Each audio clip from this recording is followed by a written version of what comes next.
All right, good afternoon, everyone. For those of you that don't already know me, my name is Pratik Martin, and I was born and raised in the Bahamas. So first and foremost, I want to thank God for giving me the opportunity to even be here to share my story with you guys today. And secondly, I want to thank Minister Shanae for even considering me for this opportunity. And so before we became broken, we were once whole.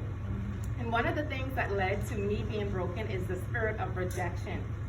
And shortly after my great-grandmother gave birth to my grandmother, she died, and my grandmother was adopted into another family, and whilst her father went on to remarry and have other children. And so that was the first generation of rejection. And when I was around 8 years old, my mother and father separated due to my father's infidelity. And so now you have the second generation of rejection.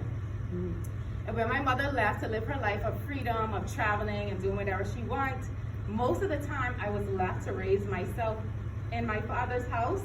And so my school grades started to decline. I started taking on unhealthy eating habits. My hygiene was poor. I went through puberty on my own, and I exposed myself to pornography at an early age. And so right then and there, the spirit of sexual immorality started to overtake my life. And at the age of 17, I remember running to the restroom because I had to throw up. And my aunt was like, "You better not be pregnant." And I was like, "Yeah, you better not be pregnant." And sure enough, I was pregnant at 17 years old. And my boyfriend at the time and I was too embarrassed and afraid to tell anyone. And so we decided that we were going to terminate the pregnancy. So here you have an 18-year-old and a 17-year-old at the clinic. I could have died. No one would have known what had happened to me because, no one knew what was going on. And so after that, year after year, I was in and out of relationships, trying to fill a void that was missing, in my childhood. And like Charles Swindoll says, life is 10% of what happens to you. The other 90% is how you respond. And so I remember having a conversation with one of my friends and him introducing me to this nice, charismatic man. And early on, we decided that we wanted to start a family. And so we had this beautiful destination wedding in the Bahamas. And I had a beautiful baby boy. And I remember one day I went to Walgreens and I spent about $50 on some essential items, or I call them essential: fingernail polish, cotton, polish remover. And before I even got back in the house, I got this text on my phone, and it said, "That money is for emergencies only, not to be spending." And so I look at my phone and I did a double take, and I was like, hold on, wait. Your husband telling you $50 is for an emergency. And you used to go and buy Gucci shoes, Gucci purse, whatever you wanted. And I was like, okay, if you want to buy the things that you want, you're going to need to go and get a job. And so one argument led to another argument, and to another argument, and to another argument. And one weekend I was home with my son on my hip, preparing for his first birthday party, watching him take his first steps, say his first words, and my husband was out of town. And I hear this knock on the door, and I'm like, okay, we live in Houston, I don't have any family here, I don't have any friends, husband is out of town. So I open the door, and this city worker hands me this manila envelope. I'm like, okay, yeah, whatever. So I pull the paper out, and it says, "You have been served with a divorce." And I was like, what? You've been married, all of a year? I'm like confused, frustrated, angry. And I remember my mom flying into town from the Bahamas because, we were preparing for the birthday party. And we loaded up the car with all of the clothing that we had, my son and myself. And we drove back to South Florida. And we pulled up at my aunt's house. And I'm now staying in a bedroom with a twin bed pushed up against the wall by the window. And I look at the bed and I look at my son and I'm like, this cannot be my life. And so I made the sacrifice and I sent my son to the Bahamas just until I was able to get on my feet. And I began working at Best Buy making $10 an hour. And I was like, okay, if you get your license as a dental hygienist, you can make even more money and be able to live a better life with your son. And so I began studying for the exam. And I went to the college and I sat the exam the first time. And I failed. And I was like, okay, you just try again. Like, keep pushing, keep trying. And so I studied a little bit more. I prayed, I studied. And I went to the college. I sat the exam, waited on the results, and I failed again. And so I look at my son and I'm like, I don't care whatever it takes. I'm gonna keep pushing until I pass this exam. All right now. And so I studied a little bit more, I prayed a little bit more. I went online and I researched like past exams, bought note cards to make sure I was really prepared. And I sat the exam the third time and I waited on the results and I waited on the results. And I passed the third time. And I was able to land myself a job in an office. But at this time, my relationship with God grew. And God started revealing to me dreams and visions. And the first dream I remember having in this office was that the doctor was going to reduce my hours. And so I was like, okay, whatever. And so the next week, she actually reduced my hours. I was working 5 days a week, and she reduced my hours to Monday and Friday. So I'm like, okay, God, like, I don't know if it was coincidence or, you know. And so I had this next dream about 2 to 3 weeks later, and then in the dream, she called me into her office, and she released me from the job. Wow. And so I told one of my coworkers beforehand, I said, okay, I had this dream, the second dream, and the doctor was releasing me from the job. And she was like, oh no, I don't think she would do that. And sure enough, that Friday, she called me into her office and she said, I don't think this is working out. And I think because my relationship was growing with God, I laughed at myself. And it wasn't because I was happy that I was losing the job. It was just like, you know, God, you already prepared me for this. You already showed me this in the dream. And so I was like, you know what, this isn't the end of my story. You know, I keep persevering and going forward. And so I went to another interview at another office in Boca. And it went really well, but I didn't get the job.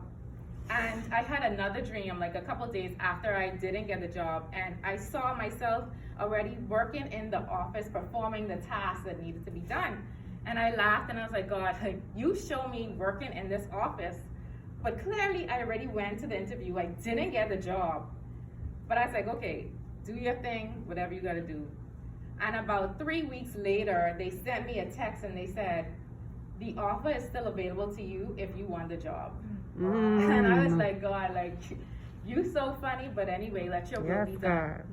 And I was working in the office. It wasn't easy. The doctor and I, we would always like bump heads. Sometimes I would, you know, walk around like I was on eggshells. And I started trying to figure out why was this happening? You know, like, why are they acting this way? Because we always look at the other person. We look outward, we don't look inward. And so I said, you know what? You can't change people and the way they treat you.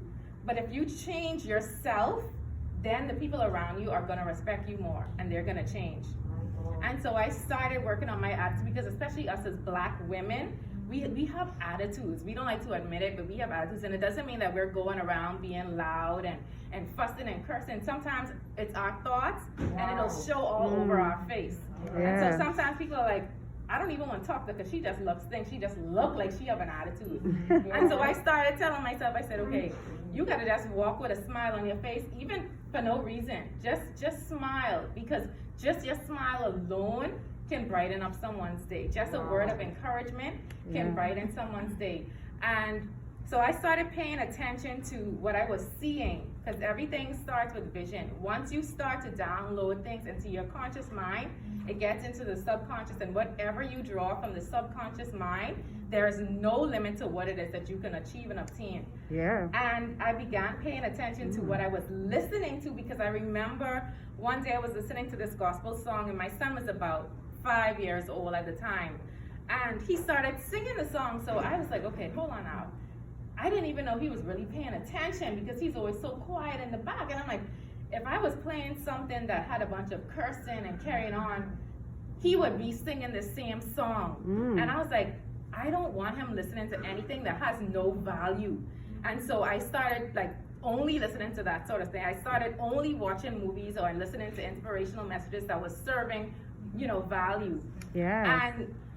And then everything started to come into alignment. And I remember being introduced to this minister by the name of Kevin Ewing, and he teaches on the spirit of generational curses. And I did a series of praying and fasting to break my generational curses.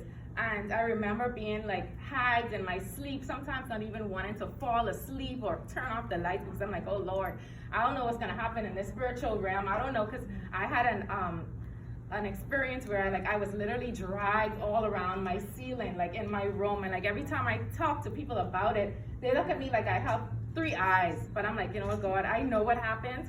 I know you fought that battle for me in the spiritual realm, and so I was able to break the generational curse over my life. Now, I'm no way perfect, but every day I strive to be a better person. Amen. And so then the pandemic hit, and I was out of work for 2 months. I didn't receive a paycheck or from my job. And so how many of you know that too much month at the end of the money is broke? Okay, so now not having a job, too much month at the end of no money is broke. And so I was like, okay, God, what do you want me to do now? I knew that I wanted to write a book, but I kept making excuses. And I was like, okay, if I have a laptop, if I got a computer, I would start writing my book. And then one of my friends' dad blessed me with a computer. So I was like, okay, I got the book now, I can write. I mean, the computer, I can start writing. And then I started saying, okay, well, you're back at work, you're working all the time, you're tired. And then, but this was before the pandemic, and then the pandemic hit, and God was like, okay, you don't have enough time, here you go, here's your 2 months, you don't have any excuses now, you got your computer, you got the time. And then I wrote the whole book, but I didn't know what to do next. And then God aligned me with someone who actually wrote books, and he guided me along the way. He held my hand, and he actually paid for my book to be edited. Everything, the only thing I did was submit the book, and everything was done for me. And so I share this story with you to let you know that we all receive the same blowing of the wind. And it's not the blowing of the wind that determines our destination. It's the setting of the sail. And it starts with your mind. We have to learn how to discipline our disappointment, because a lot of times we let all of our circumstances overtake us, and then it's like, okay, like I don't know what to do. But so you need to figure out where it is that you are at right now and where you want to go, and start to devise a plan of action. So for me, what I started doing was writing down my goals, writing down my dreams, because the Bible says write the vision and make it plain, right? Amen. And so once I began doing that, everything started manifesting into the spiritual, manifesting into the physical. And so now recently I was introduced to this multi-million-dollar company that's teaching me how to earn from home residual income and learn how to trade. And so every day I learn and I grow. I meet someone, I learn someone new. And so it starts with your mind. The Bible says, as a man thinketh in his heart, so is he. So whatever you keep playing over and over in your mind, repetition is what is going to manifest in your life. Amen. And so I just wanted to encourage each and every one of you. I'm sure all of us has a story to tell, may not be the same, but just know that you can get through it, because through Christ all things are possible. Yes.